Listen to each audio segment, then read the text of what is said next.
Hi guys! Welcome back to my channel guys. Maagang morning. Ang sama ng aming panahon ngayon, lakas ng ulan, mahangin. Pero no choice kasi kailangan natin mag-travel. So this time pabilisan guys. Bali mag-stay siguro kami ng one day. Meron lang kami doon dadali ng mga documents. So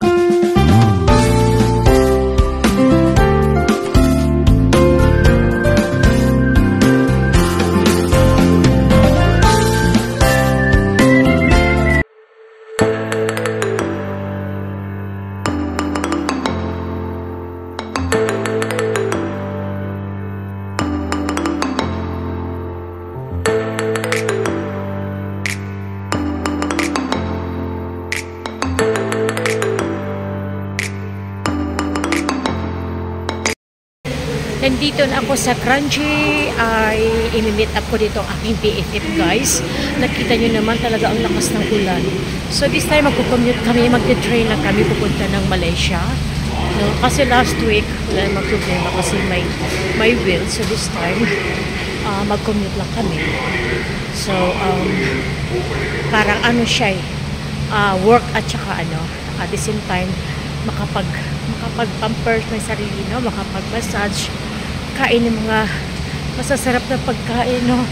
Kasi the whole week last week sobra talagang busy guys. Uy, hindi ko na nga napapansin yung aking Facebook, yung aking Messenger, kasi syempre inuuna ko muna yung trabaho, no?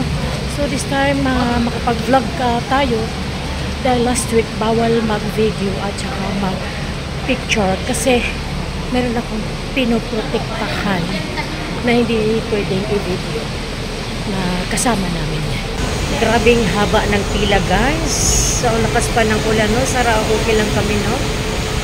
Lakas ng ulan, masama talagang panahon. Welcome to Malaysia, crowded. Ayan guys, kakain muna kami. Tapos mag-check-in kami sa hotel. Tapos lalakarin namin ang dapat lakarin. After that, magpapamassage. Oriental coffee. Hala, grabe no? Queue up siya. Ayan, intriga. Diyan kami kakain. Mahaba pa ba? Haba pa ba? Oo. Yan guys. Kasi yung last time na pumunta kami dyan, dito long queue na talaga ito. So dyan, tinignan namin. Mukhang masarap ang pagkain. Kaya lagi kaming curious ng aking BFF eh. So kakain kami dyan. Titingnan natin guys. Bakit kasi pahirapan sa kalisod, no? So, ganyan kami. Minsan, lagi lang, yung curious kaming tikman ng mga pagkain, lalo na may marong mahaba ang queue. So, diba? So, malay mo, pag masarap, pwede nating balik-balikan. Diba? Sana all. So, napakamura yan. Mamili ka, may balat na. No, mura talaga dito ang prutas sa Malaysia. Tingnan nyo. Magkano lang? 7 ringgit, 9 ringgit, 8 ringgit. Order tayo ng shake, guys. Avocado shake. Kasi mura lang. Tapos namin kumain, guys. Hindi ako nag-video. Kasi gutom na gutom. Malakas aming breakfast kanina. Ayan o. Ang tawag nila sa avocado shake is avocado with Gula Melaka. O, diba? Mura pa rin siya guys. I-compare mo sa Singapore dollar. Ayan o. Dami no? Ano kaya yan? Curious naman ako dyan o. Parang mango ang liliit. Nandito kami sa KSL Shopping Center. Mag-iikot muna kami. Tapos mamaya na lang marami kami gagawin guys. Tapos magpapamassage. Tapos check-in ng hotel. O, diba? So dito kami sa Holiday Villa mag-check-in guys. Yung kasama ko dati si Sheila. So kasi doon sa isang hotel guys, crowded sila. Sana all ang ganda ng business, no? Nakapag-check-in na pala kami ng hotel guys, pero hindi dito sa yung sa villa kasi fully booked. So doon kami yung sa Wadi Hotel, doon kami nag-check-in kasi yung katabi meron siyang massage. So ngayon hindi kami nabusog kanina ng tanghalian eh. So lumabas muna kami para naghanap kami ng makain, no? Sarap paglakad dito sa Malaysia, parang nasa Pilipinas ka na rin, no?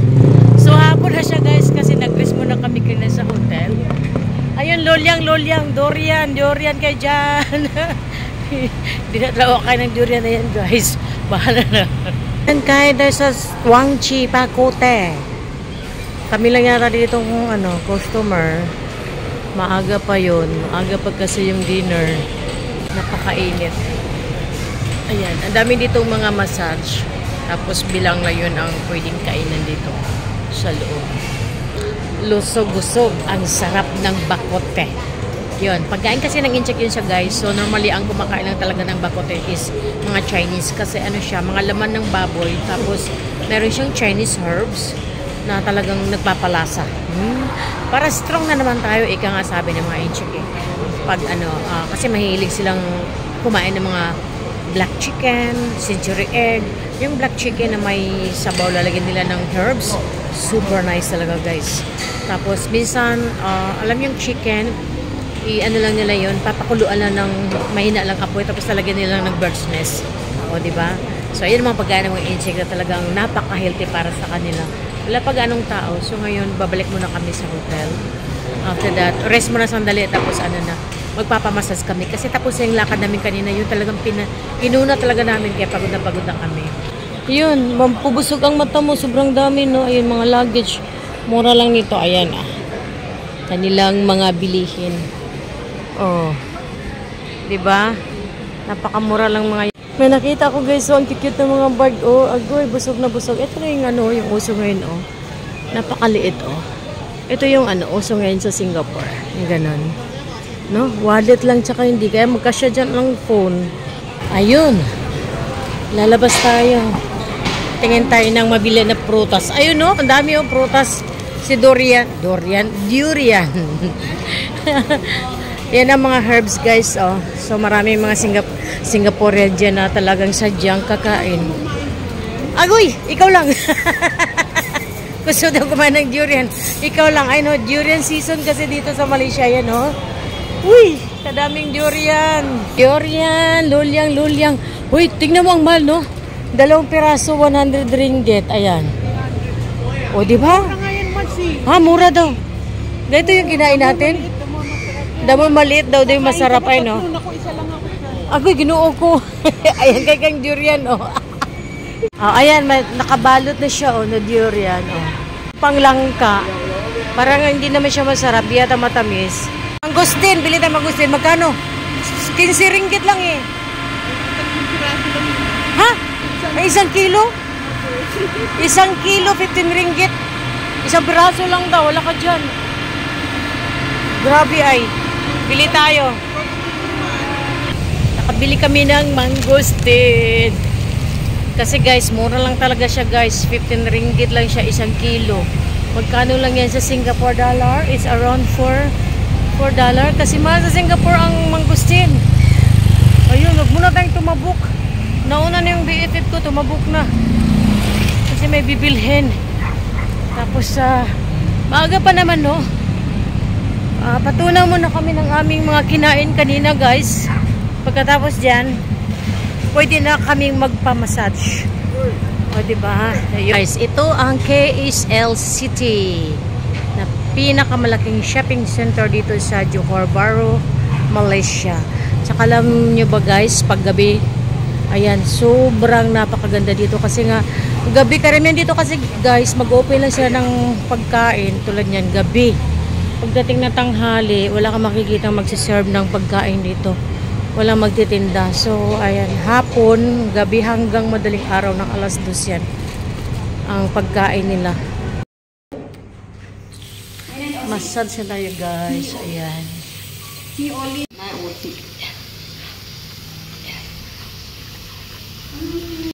Pasok na tayo. Ang laki ng lugar na to guys.